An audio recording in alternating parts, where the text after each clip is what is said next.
تحيات وعرفانا.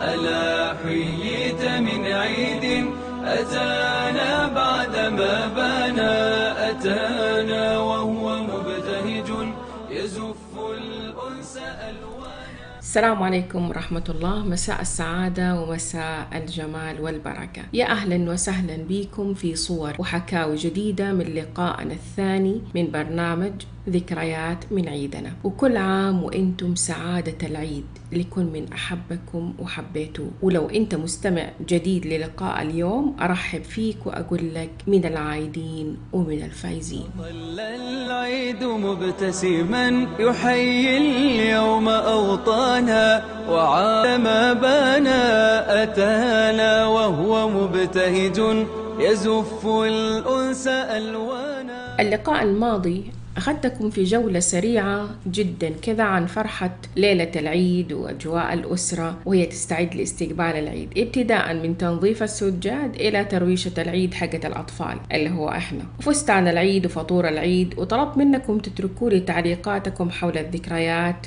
اللي حكيت عنها، ووجهت لكم سؤال مهم فاكرينه؟ خليني أذكركم. سألتكم سؤال عن متى كان تسلل ماكنتوش أو تسلل الحلاوة، أي ما كان، كل واحد كان له حلاوة أو شوكولاتة هو بيفضلها. اليوم راح أجاوبكم عن نفسي، حقول لكم متى كان تسلل ماكنتوش في بيتنا لما أتكلم عن أول صورة من الذكريات في لقاء اليوم، واللي هي حتكون مخصصة عن استقبال المعايدين والزيارات وتجمعات الأهالي الممتعة. ويلا نبدأ. العيد مبتسما يحيي اليوم أوطانا، وعاد لنا ليغمرنا تحيات وعرفانا. ألا حييت من عيد أتانا بعدما بانا، أتانا وهو مبتهج يزف الأنس ألوانا. الزيارات كانت تبدأ بعد صلاة العيد مباشرة.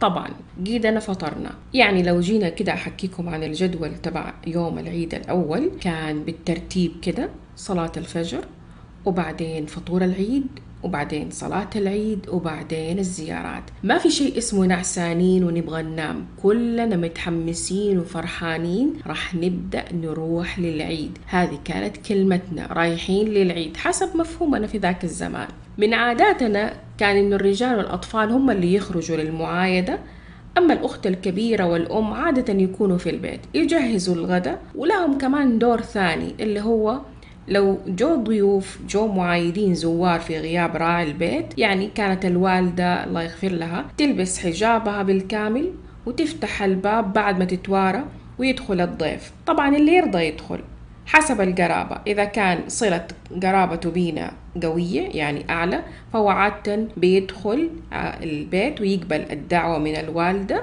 ويبارك بالعيد ويسلم ويبلغنا التحايا لنا كلنا يعني، ويبلغنا المعايدة وياخد من حلاوة العيد بنفسه طبعا ويعطر نفسه. طيب، على سيرة يعطر نفسه راح أحكيكم إنه كيف من العادات كانت عندنا إنه لازم قارورة الكالونيا عند الضيافة. طيب، الضيافة أصلاً أو الحلاوة أصلاً كلها كانت مكونة عن إيه؟ خلينا نقول لكم كده طاولة العيد في الصالون إيش كان بيكون فيها في الغالب. أول شيء كان من عاداتنا كان في حلاوة اسمها حلاوة سلة، كده حلاوة كأنها مصنوعة من النشا والسكر، وبعدين كمان عليها سكر باودر من الخارج، ومغلفة بشيء كده تغليف سلوفان شفاف يعني نقدر نشوفها. بعضها بيكون مزين بالفستق شبيهة بالحلقوم تماما. أنا كنت أعتقد إن هي واحدة، بعدين عرفت إنه السلة لوحد والحلقوم لوحد، فهذا اللي أنا فهمته وعرفت. طبعا إحنا الأطفال مستثنى من عندنا سلة وحلقوم، ما كنا نحبها. إيش كمان كانت في أنا بالنسبة لي من وجهة نظري أطعم حلاوة في الدنيا، اللي هي كانت حلاوة عروسة. حلاوة عروسة هذه تذكروها كانت جيلنا يعني أقصد. حلاوة عروسة كانت كده شكلها، خليني أوصف لكم شكلها. حلاوة عروسة كانت من أطعم الحلويات اللي إحنا كنا بندوقها، طعمها التوفي يذوب كذا في الفم، كان طعم وحلاوة جدا رائعة. إلى الآن موجودة هذه الحلاوة، لونها كذا أبيض وموف وعليها دوائر كذا ذهبية، ما زالت موجودة. وطبعا ماكنتوش اللي حكينا حكايته وتسلله برضو ما راح أقول لكم الآن. طيب إيش كان موجود كمان على طاولة الضيافة حقتنا؟ كمان كان موجود شيء اسمه حلاوة العسل أو حلاوة بالعسل، كان ورقتها صفرة وعليها أشكال معينات شكل خلية النحل باللون البني، برضو ما كانت من تفضيلات كل الأطفال، بعض الأطفال كانوا بيحبوها. وشوكولاتة ماكنتوش للمرة الثانية بعيدة، لاحظوا باين إن أنا كنت مفضلتها. وكمان البعض كان بيجيب علب البسكوت الكحلية اللي هي الكوكيز. مع كل الأشياء هذه كان لازم يكون عندنا قارورة العطر، طبعا إما الليمون يعني عطر الليمون أو أي عطر متوفر في الأسواق يومتها. كان حاجة من البديهيات إنه الضيف وهو خارج، طبعا لما يكون الوالد موجود أو المستضيف بشكل عام، إنه بعد ما يضايفوا بالشوكولاتة أو الحلاوة، إنه كمان هو خارج يجي يرش له عطر، يرش له يعني شيء من الكالوريا. هذه كانت عاداتنا ومن البديهيات تبعتنا. بما إني وصلت لنقطة توديع الضيف، خليني أقول لكم متى كان تسلل ماكنتوش. أعتقد أنكم أنتم صدتوا وفهمتوا متى كان تسلل ماكنتوش. خليني أرجع خطوتين لورا. طبعا بما إنه عندنا ضيف، في حالة إنه الوالد بيكون موجود هو اللي بيستقبل هذا الضيف اللي جاي يعاودنا، وبعد ما يجلس الضيف شوية طبعا الأطفال عادة، هذا اللي أنا أتذكره، إنه ما بيروحوا يسلموا على الضيف كذا، خاصة لما ما يكون مثلا من العيلة، يعني ما يكون خالي أو عمي، فما ننزل كذا مباشرة. كان المعتاد إذا جاء أحد شوي بعيد عن العيلة، فإذا هو قال فين الأولاد أسلم عليهم، فإحنا طبعا حنفهم إنه هو بده يسلم يعني بده يعايدنا، فننزل نسلم عليه. وجدنا بطبيعة الحال ما إنه عيد بنكون جالسين يعني لابسين عادي في البيت، فندخل ويسلم علينا وناخد عيدياتنا، وبعدها يغادر والوالد يروح معاه للباب عشان خاطر يودعه. هنا احنا كأطفال نرجع خطوتين لورا عن الباب وندخل الصالون مرة تانية وناخد شوكولاتة ماكنتوش او الحلاوة اللي احنا بنفضلها ايش ما كانت. طبعا هذا كان تسلل ناجح 100%. اذا جاك على غفلة كذا، مثلا اذا جاني الوالد على غفلة رجع لي بسرعة وانا لسه ما لحقت ان انا مثلا بسوي نفسي ان انا كأني برتبها او احطها في جيبي اذا كان عندي جيب، ما في شنطة في البيت طبعا اكيد، يا اما جيب، والجيوب كانت نادرة في الفساتين حقتنا في ذاك العهد، او اذا كنت فتحتها وعرفت انه الوالد جاي فمرة واحدة كده على طول باكلها. طفولة، براءة. عرفتوا ليه ذكرياتنا كانت جميلة وحبيت ان انا احكي عنها وافرد لها هذه اللقاءات. مهما احاول اوصف صورة صباح العيد ما اعتقد انه لقاء واحد او لقاءين راح يكفي. مهما اوصف المشاعر اللي كانت تغمر عيدنا ما راح اوفيها. الكل مبتسم في وجه الكل، الكل يستقبل الكل، ما كان في شيء اسمه هذا ما أعرف وما أدخله بيتي. نشأنا في أجواء حبينا فيها التواصل، حبينا زيارة الناس وشوفتهم، حبينا حكاويهم ضحكاتهم. ما كان في أي عائق اسمه مواقع تواصل تخلينا نستغنى عن شوفة الناس برسائل مكتوبة أو بطاقات مرسومة. أتعلمنا آداب الزيارة والتعامل مع اللي أكبر مننا، متى وفين نجلس بشكل تلقائي. الأب كان يهتم بهذا الدور. تخيلوا إنه كنا نتعلم من آبائنا كيف نسلم، متى نسلم، متى نجلس، كيف أصلا نستقبل، إيش الكلمات اللي إحنا نقولها. طبعا دروس ناخدها قبل ما نطلع للزيارة، حنعمل كده وما اللي هو اسمه دحين اتيكيت.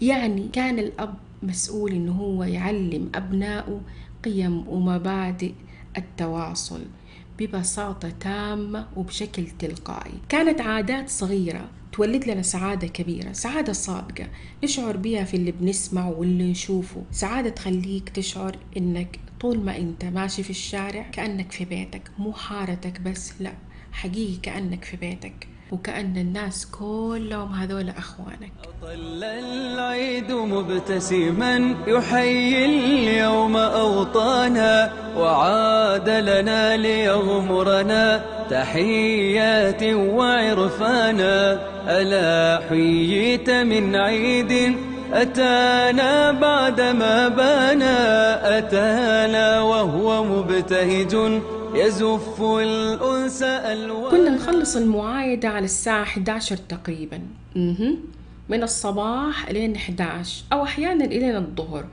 ونرجع البيت. وعلى فكرة كل الوقت وإحنا نمشي أو نطلع درج.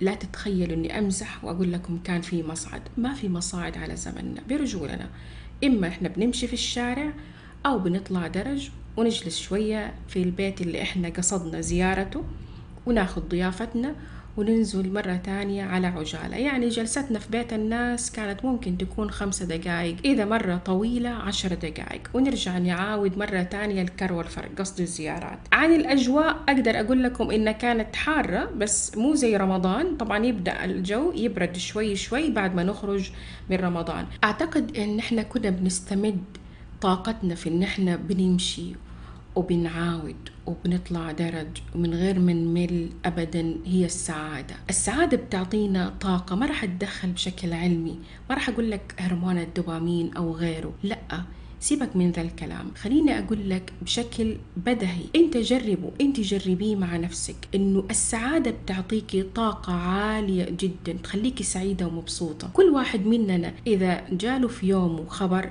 يعني مثلا الطلاب لما جاهم خبر تخرجهم، نجاحهم، إنهم هم حصلوا على درجة عالية أو تقدير مميز، تخيل لو هذا الطالب ذاك اليوم أو هذه الإنسانة ذاك اليوم حاسة بصداع أو مرهقة أو أين ما كان، وجاء أحد وقال لها نجحتي، اتخرجتي، أخذتي درجة جدا عالية، هل حتظل على السرير؟ هل حتظل بنفس ركودها؟ لا، ممكن تلاقيها أن هي مبسوطة بتقوم تسوي أشياء ما سوتها وهي بصحتها. إذا السعادة طاقة إيجابية، كلنا المفترض ان احنا نبحث عن هذه السعادة ونوجدها لأنفسنا ولعوائلنا لأسرتنا. ما في داعي ان احنا نكون طفشانين، ما في داعي ان احنا نقول مثلا او نكرر كلمة العيد طفش، العيد ملل، العيد كذا. الكلام اللي احنا بنقوله حنصدقه اذا احنا قلنا عن انفسنا او قلنا لأنفسنا إنه العيد طفش، عيدنا حيصير طفش. إذا قلنا لأنفسنا عيدنا سعيد، فعيدنا سعيد. ما بنضحك على نفسنا. أنتوا سامعين الذكريات اللي أنا بقولها حقيقي أشياء بسيطة، لكن كانت السعادة الحقيقية بأنس الناس بالناس، مو بمواقع التواصل أو وسائل التواصل، ونظن نفسنا إن إحنا متواصلين مع الكل عشان إحنا موجودين في كل مكان. تلقى نفس الخبر كاتن بيس، نفس حتى المعايدة. للأسف البعض ما يكلف على نفسه إنه هو بيكتب معايدة جميلة من قلبه، لا، بتلاقي إنه اختار صورة جميلة وخلاص أرسلك رسالة جماعية للكل ويعتبر نفسه إنه كده عايد. من فين نبغى نجيب السعادة لأنفسنا؟ وبعدين نايمين. متى نبغى نستقبل الضيوف؟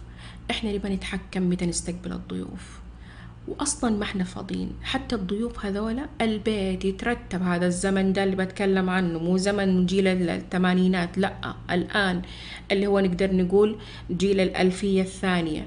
البيت يترتب والبيت كشخة والبيت يتنظف وأبها حلة، وبعدين الناس نايمة وتصحى بعد المغرب وتتغدى، وبعدين تنطلق للملاهي وتعالوا أتقابلوا في الملاهي ويا دوب على العشاء. طبعا ما أقول إنه هذا تعميم على الكل، ما زالت في أسر محافظة على إفطار الصباح في البيت الكبير ومحافظة على تجمعاتها الجميلة بروح من السعادة عالية جدا. اللي أبغى أقوله في هذه الوصلة أو في هذه الصورة بالأصح، في هذه الجزئية من الصورة، سعادتك في العيد أنت اللي تصنعها بنفسك مع أسرتك من داخلك بالإمكانيات الموجودة عندك، سواء كنت في بيتك أو كنت برا أو في ملاهي، عندنا فلوس ما عندنا فلوس، إيش ما كان الوضع، إحنا اللي بنصنع السعادة لأنفسنا. السعادة لكل ناوي ما هي بلبس الكساوي، هذه كانت المقولة الدارجة عندنا. حقيقي السعادة من الداخل، بالتسامح، بالتواصل الراقي مع الآخرين. طب فين وصلنا؟ أرجع أكمل حكايتي. إحنا قلنا إنه نزلنا خلاص من بيت الناس وماشيين في الشارع وكنا مبسوطين وسعيدين بشوفة الناس، ورجعنا البيت عشان خلاص أكيد جوعنا وجاء وقت الغداء. ندخل البيت وإحنا في جعبتنا الكثير من الحكاوي عن الزيارات اللي إحنا رحنا لها، وفي شنطتنا الكثير برضو من من الحلويات والعيديات. عيديات بسيطة تبدأ من ريالين إلى 5 أو 10 بالكثير، وكنا نحس إن احنا ملوك بإن احنا نملك هذه المبالغ الصغيرة. ولا تنسوا السن له حكمه، يعني الأصغر ياخد أقل والأكبر ياخد أكثر. كل ما كنت أكبر كل ما كانت عيديتك أكثر. يعني ممكن يكون كل اللي في شنطتي من العيديات بعد هذه الزيارة والطلعة والنزلة 25 ريال، بس فجأة ممكن تصير 30 أو 35 ريال. كيف وليش؟ دحين أقول لكم. ظل العيد مبتسما يحيي اليوم أوطانا، وعاد لنا ليغمرنا تحيات وعرفانا. ألا حييت من عيد أتانا بعدما بانا، أتانا وهو مبتهج يزف الأنس ألوانا. فاكرين لما قلت لكم يجوا ضيوف في غياب الوالد، يعني وإحنا برا، هدول الضيوف أحيانا خلاص يعتبروا المعايدة وصلت وما راح يكرروا الزيارة، وطبيعي إن يعرفوا إنه في أطفال في البيت فيتركون عيدية عند الأخت الكبيرة، وبكذا يتضاعف رصيدك من العيديات. تخيلوا مين كان أول شخص يعيد علينا إحنا؟ توقعوا إنه يكون خالنا، عمنا؟ حقيقي أول شخص كان يعيد علينا يعني من خارج الأسرة، من خارج يعني مو الوالد طبعا من البيت. أول أحد يعيد علينا يعطينا عيديات من خارج البيت كان جارنا العم سعود، الله يغفر له ويرحمه. كان بعد المغرب على طول، آخر يوم في رمضان بعد المغرب، يعني خلاص بكرة عيد، كان يجي يوقف عند الباب ويعطينا كلنا عيديات، الكل، يعني ابتداء من الوالدة الأخت الكبيرة كلنا يقدم لنا عيديات، وكل واحد يحب إنه هو يسلم عيديته بنفسه. أسأل الله عز وجل يا عم سعود إنه يغفر لك ويرحمك ويرفع درجاتك عند الله عز وجل. راح أوقف ذكرياتي عند الاستعداد للغداء، وراح أستضيف صور جديدة من ذكريات ما تخص طفولتي أنا، إنما تخص طفولة ثانية سمعتها انبسطت منها، وفعلا أتأكد إنه كنا نختلف في الأحياء لكن كنا في الذكريات مع بعض في ذاك الزمان، يعني ذكرياتنا زي بعض غالباً.